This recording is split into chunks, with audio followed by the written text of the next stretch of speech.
다시 십자가로. 매주 수요일마다 우리의 신앙을 일상의 삶에 적용시켜보는 다시 십자가로 시간을 갖고 있습니다. 오늘도 눈먼 기독교의 저자 광명계명교회 박태양 목사님 자리해 주셨어요. 할렐루야 목사님 안녕하세요. 네, 반갑습니다. 송 PD님. 네.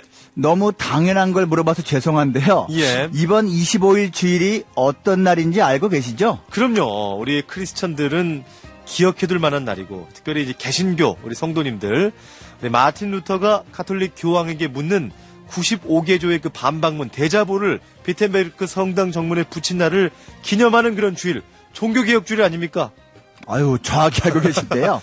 올해로 예. 종교개혁이 일어난 지 498주년입니다. 우리는 종교개혁자들에게 큰 신세를 지고 있는 거죠. 그렇죠. 그리고 동시에요, 크게 미안하기도 합니다. 미안한 거라면은 이 시대의 교회가 정말 우리는 이 개혁이 된다고 해가지고 교회가 됐는데 개혁된 교회답지 못해서 또 그런 거는 아닐까? 이런 예, 생각이 그렇게 저도 생각을 하고 예, 있습니다. 개혁교회는요, 개혁된 교회고, 개혁되는 교회고, 하나 더 말씀드리면 세상을 개혁하는 교회거든요. 와. 그런데 개혁교회가 다시 중세교회처럼 성경에서 벗어난 모습을 종종 보이고 있거든요. 네. 종교개혁의 핵심이 성경으로 돌아가는 것이다. 우리가 또 교회에서 우리 목사님들의 설교 말씀 많이 듣는데, 목사님 이 시대의 교회가 성경으로 다시 돌아가려면 어떻게 해야 될까요? 가장 중요한 것이 성경을 유일한 절대 진리로 믿는 겁니다. 아멘. 성경을 여러 진리 중에 하나로 여기면 안 되는 거죠. 성경은 최고의 진리고 다른 경전이나 가르침은 그거보다 조금 아래지만 그래도 진리를 갖고 있다고 생각하는 분들이 있어요. 예. 일반 은총의 범위에서 다른 가르침에도 진리가 있다, 맞는 말이 있다, 뭐 이해가 됩니다. 하지만 구원, 영생, 천국이라는 영역에서는 성경이 유일한 진리입니다. 네. 성경이 유일하고 절대적인 진리다. 이렇게 믿는 것은 성령님의 도우심이 없으면 불가능하잖아요. 성경이 진리라는 것을 믿는 것은 성령의 조명, 비춰주심이 없으면 불가능하다. 이건 기본입니다. 예. 성경의 원저자가 성령인 것은 알고 계시죠? 그렇죠. 그런데 목사님, 이 시대에 어떻게 보면 저도 그렇고요. 성경을 성경으로 믿지 않는 것만 있는 게 아니라 성경을 이제 믿는다고 하면서도 실제 생활 모습이 믿긴 믿지만 믿지 않은 사람처럼 살아가는 우리의 모습이 또 있는 건 아닌가. 또 이것도 문제가 아닌가 생각해 봅니다. 잘 지적하셨습니다. 성경을 진리로 믿는다고 하면서도 실제 삶의 성경을 적용할 때는 자기 입맛에 따라서 선택하거나 버리는 경우가 사실 있거든요. 예. 예를 들어서요.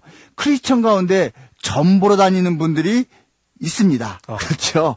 또 어떤 점집에는 뭐 크리스천 대환영이라고 써 있다고 하던데요. 이거 진짜입니까?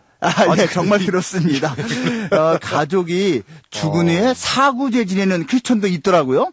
또 사람이 죽은 후에 윤회한다고 믿는 성도들이 또 의외로 많고요. 연옥을 믿는 사람도 있고요. 심지어 심판이나 천국 지옥을 믿지 않는 교인들도 있더라고요. 네.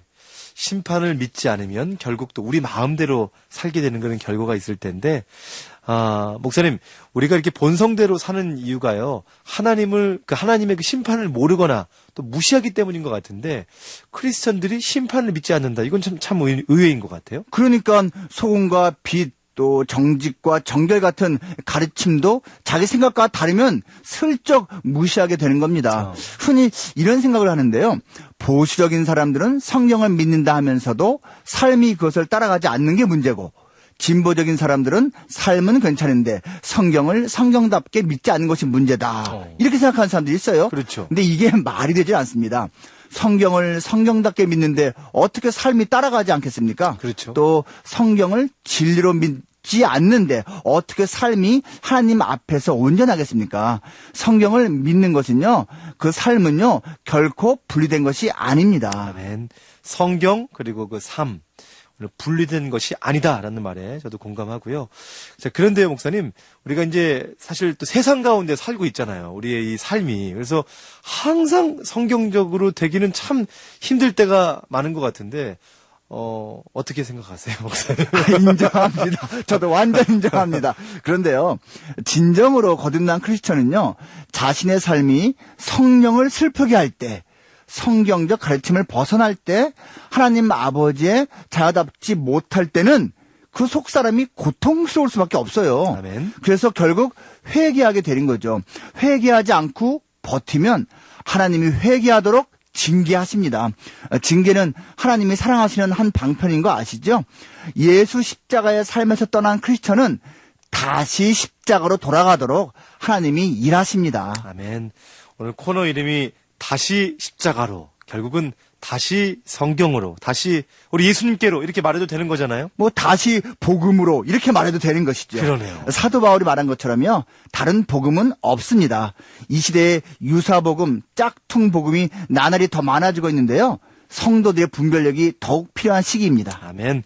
목사님, 오늘 우리 목사님과 함께하는 마지막 시간이라고 들었습니다. 아, 그렇죠? 예, 오늘 사실은 이 주제, 마지막 주제를 어떤 것으로 할까 했는데 주제가 말 그대로 다시 십자가로, 다시 복음으로였던 게, 저희 우리 극동방송이 이제 다음 주부터 이제 가을철 프로그램 개편을 실시하는데 이번 그 가을 개편의 표가 다시 복음 앞에였어요. 다시 복음 앞에. 맞습니다.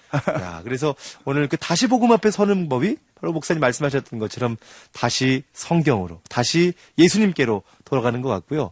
목사님 보니까 목사님과 우리 극동방송 가족들과의 만남이 상당히 또 길었더라고요. 1년 한 5개월 됐었죠, 목사님? 그렇게 됐더라고요. 느낀 점이 어떠세요? 좀 얘기 좀 해주세요. 일단 감사하고요. 예. 그리고 저 같은 사람이 이렇게 주님 위해서 방송으로 쓰임 받을 수 있다는 거에 대해서 무한하게 기쁘게 생각하고 예. 또 우리 방송 청취자 여러분에게 또 감사드리는 마음도 많습니다. 아멘.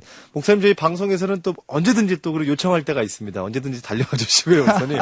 아니 여기 이제 원고에는 그런 내용이 없는데 그래도 또 이렇게 목사님께서 1년 5개월 더 진행하시면서 간증 한마디 해주시면서 인사하도록 하겠습니다. 네. 때가요. 예. 쉽지 않은 때입니다. 순수하게 예수님 믿고 순수하게 예수님 믿는 사람처럼 사는 것이 결코 만만치 않은 시기입니다. 그렇죠. 이럴 때 우리가 더 힘 모아서 하나님 기뻐하시는 모습대로 살아가며 승리하기를 정말 바라고요. 저부터가 그렇게 되도록 다짐합니다. 아멘. 아니 사모님이 극동방송을 늘 애청하신다고 들었습니다. 아, 당연히 오늘 들어야죠. 제가 마지막이라서 너무 개인적으로 사모님 축복합니다. 늘 아침마다 이렇게 애청해 주셔서 감사하고요. 자, 오늘 다시 십자가로 참 1년 5개월 동안 우리 목사님께서 열정적으로 외쳐주신 이 단어가 아니었나. 오늘 마지막 말씀처럼 다시 성경으로, 다시 예수님께로 매주 수요일마다 감사했고요. 지금까지 광명 계명교회 박태양 목사님과 함께했습니다. 오늘 말씀 고맙습니다. 그동안 감사했습니다. 오늘도 승리하세요.